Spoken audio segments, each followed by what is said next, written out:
Fala moçada, sejam todos muito bem-vindos. Meu nome é Marco Antônio, vocês estão no canal Cripto com Sabedoria.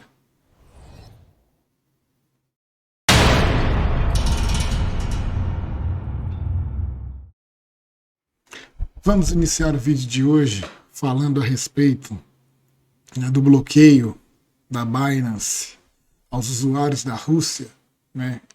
Isso é importante para a gente ver esses acontecimentos para novamente reforçarmos a importância de nós possuirmos os nossos criptoativos, as nossas criptomoedas sob a nossa custódia, em nossas hard wallets. Lugar das nossas criptomoedas é dentro das nossas hard wallets e não em corretoras.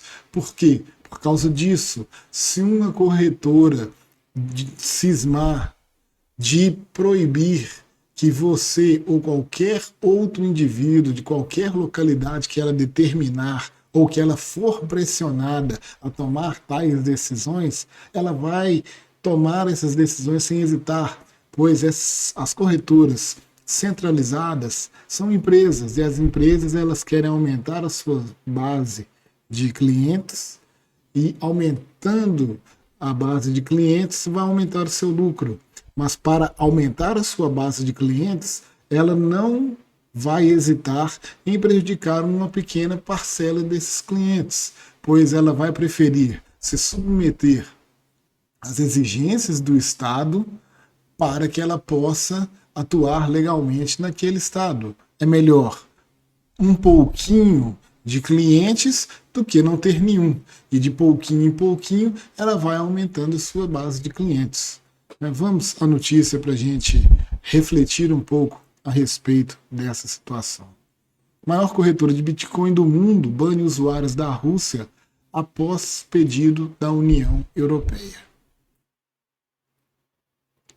Seguindo sanções aplicadas pela União Europeia, a Binance, maior exchange de criptomoedas do mundo, está banindo usuários da Rússia de sua plataforma. Tal medida se aplica tanto a indivíduos quanto a empresas. Indo além, o texto aponta que apenas contas com saldo superior ao equivalente a 10 mil euros, 50 mil reais, sofrerão com esta medida. Portanto, a exchange ainda poderá ser usado por pequenos investidores russos. Então é o que a gente vê, a exchange está sendo boazinha, está deixando aqueles que possuem abaixo de 10 mil euros, continuar utilizando a sua plataforma. Já aqueles que possuem acima de 10 mil euros não podem utilizar a plataforma. Ou seja, se existe alguma pessoa com capital elevado e ela quer proteger o seu capital da desvalorização do rublo russo, se ela quer proteger o seu capital para não ajudar a financiar a guerra, se ela quer proteger seu capital para ter condições de fugir do seu país, em caso da guerra se agravar, surgir mais dificuldades à Rússia, a economia desgringolar, piorar mais do que já está caótica lá, a pessoa não conseguirá, porque a exchange, a Binance, não vai permitir que ela faça essas movimentações acima desses valores. Com a Rússia e a Ucrânia entrando em seu terceiro mês de guerra, as criptomoedas estão sob os holofotes mundiais. De um lado, a Rússia propôs o uso de criptomoedas no comércio exterior. Do outro, os Estados Unidos miram o setor de mineração. Então, a guerra vai se estendendo e as criptomoedas elas vão tomando a proporção maior de destaque, pois foram utilizadas criptomoedas para auxiliar ucranianos a se refugiarem, a fugirem de seus países, ajudar as tropas ucranianas a se armarem e poderem poderem resistir à invasão russa. Temos a Rússia buscando criptomoedas para fugir das sanções econômicas, tanto os parasitas estatais lá quanto também aqueles que possuem, os oligarcas, né, aqueles que possuem grandes quantidades de dinheiro para proteger seu patrimônio, e os Estados Unidos aí, né, mirando aí a questão da mineração. Mas é fato que com esse conflito, as criptos ganharam um destaque muito grande e a gente vê a importância da cripto para nós indivíduos, para recuperarmos o nosso poder como indivíduos, que aos poucos, ao longo da história, fomos perdendo esses poderes individuais, né, sendo removidos de nós pelo grande Leviatã estatal. Os russos têm 90 dias para sacar suas criptomoedas. No anúncio publicado nesta quinta-feira, 21, a Binance afirma que está sendo obrigada a limitar os serviços para pessoas ligadas à Rússia. Então a Binance vai dar desculpa, olha, eu vou fazer isso aqui, mas não é porque eu quero, eu estou sendo obrigada. Então ela, como corretora, ela pode ceder ou não a estas rogativas da União Europeia e dos demais estados. Tal medida afeta tanto cidadãos nascidos no país quanto residentes, bem como pessoas físicas e jurídicas. Ou seja, se você é um estrangeiro que está trabalhando na Rússia, está temporariamente lá morando naquele país, se você não tem nada a ver com a guerra, você também será punido, pois você está lá no país que está sofrendo as sanções e você, na concepção destes, né, que estão solicitando isso, é tão vilão quanto aqueles que estão por trás da guerra realmente.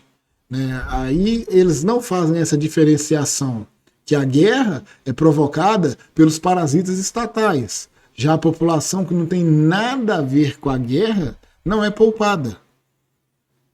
Contudo, a restrição estará sendo aplicada apenas para contas de saldo superiores ao equivalente a 10 mil euros, 50 mil reais, né, já foi falado lá atrás. Com isso, tais contas só terão uma opção disponível, a de saque. Todas as outras que não se enquadram no descrito acima permanecem como estão. Então, né, você põe as mãos para o céu e agradeça que nós ainda vamos deixar vocês sacarem as suas criptomoedas da nossa plataforma. Não, mais do que justo, né? Se vocês não vão permitir as pessoas movimentarem, negociarem, tenham a hombridade de deixar essas pessoas sacarem suas moedas. As contas de cidadãos russos residentes fora da Rússia, conforme verificado com comprovante de endereço, e contas de cidadãos russos ou pessoas físicas residentes na Rússia ou pessoas jurídicas estabelecidas na Rússia que permaneçam abaixo de um valor total de 10 mil euros permanecerão inalteradas e ativas, aponta a nota da Binance. Então você russo para utilizar, você tem que estar fora da Rússia. Senão, se você estiver lá na Rússia, você está fudido. Indo além, a Binance informa que os usuários russos afetados pela medida possuem 90 dias para fechar suas posições nos mercados futuros e derivativos. Além disso, novas ordens não poderão ser abertas. Então, se você especula no mercado futuro, no mercado de derivativos, você tem que fechar suas posições, não poderá utilizar também. Finalizando, a nota afirma que outros exchanges concorrentes devem implementar tais normas em breve. Portanto, este não é um posicionamento da Binance, e sim de ordem maior. Ou seja, nós estamos fazendo isso, mas os nossos concorrentes também terão que fazer, pois está partindo de terceiros e não de nós. Então, diante disso, a gente vê a importância, né, de termos os nossos ativos sob as nossas custódias nas hard wallets e também da importância de, quando quisermos negociar, utilizarmos as plataformas descentralizadas, as corretoras descentralizadas, as DEX, Decentralized Exchanges, para que a gente possa movimentar essas moedas, né, da maneira que a gente bem quiser, sem que ninguém ou ente algum venha ditar regras para nós de quando e como poderemos fazer. As pessoas que estão dentro do mercado cripto tem que começar a desenvolver essa visão de libertarianismo, de liberdade, que as criptos vieram para nos libertar. Não pura e simplesmente para especular, para nós ganharmos mais dinheiro, para nós ficarmos ricos, né, de uma maneira mais rápida. Sim, a gente pode e devemos fazer isso, mas temos que despertar dia após dia que, além da questão de dinheiro, de finanças e financeiro, está uma coisa muito mais importante relacionada a criptomoedas e criptoativos. Está relacionada à nossa liberdade, ao nosso poder individual, reconquistar aquilo que o Estado nos tirou. O papel das criptomoedas na guerra. Em uma semana agitada em relação ao papel das criptomoedas sobre a guerra entre a Rússia e a Ucrânia, o Fundo Monetário Internacional, o FMI, afirmou que a mineração pode ser usada para que a Rússia e outros países sancionados escapem de sanções. Indo além, o Tesouro Americano também emitiu nota afirmando que está mirando este setor.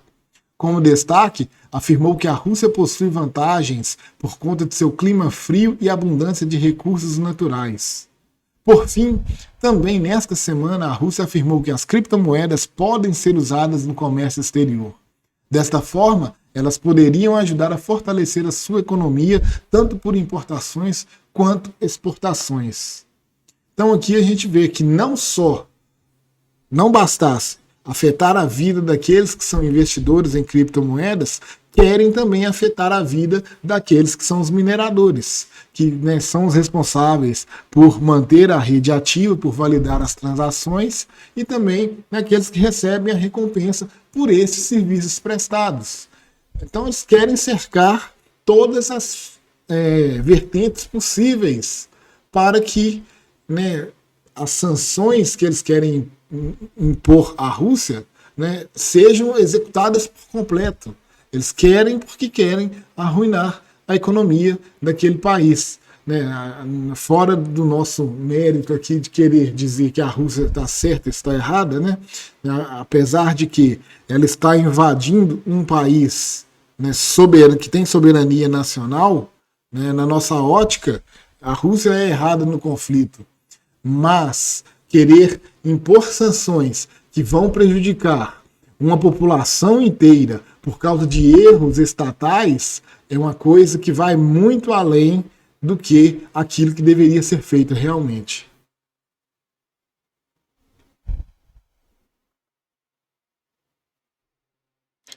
Passando para o estudo filosófico de hoje, temos Epiteto em seus discursos dizendo para nós o seguinte: quando deixas tua atenção se desviar por um pequeno tempo, não penses que vais recuperá-la quando desejares. Em vez disso, tenha em mente que por causa do erro de hoje, tudo que se segue será necessariamente pior.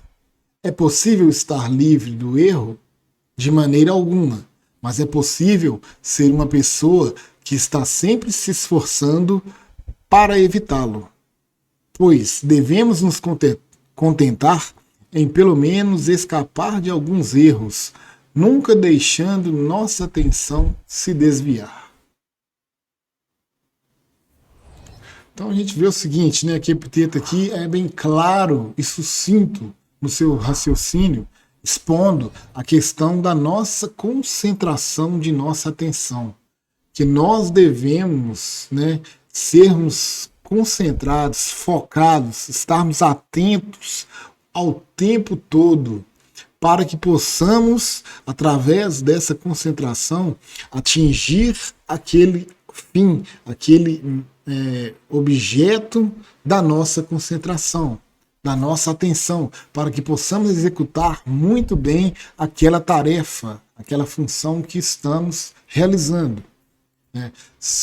Pode ser que por um ínfimo de desatenção a gente pode se perder e criar um erro enorme, né? Como exemplo que a gente pode colocar, quando estamos na direção veicular, né? A gente sabe que por distrações de milésimos de segundo, a gente pode causar um acidente, né, de grandes proporções e até mesmo com fatalidade. Então é importante que nós tenhamos atenção e concentração naquilo que fazemos.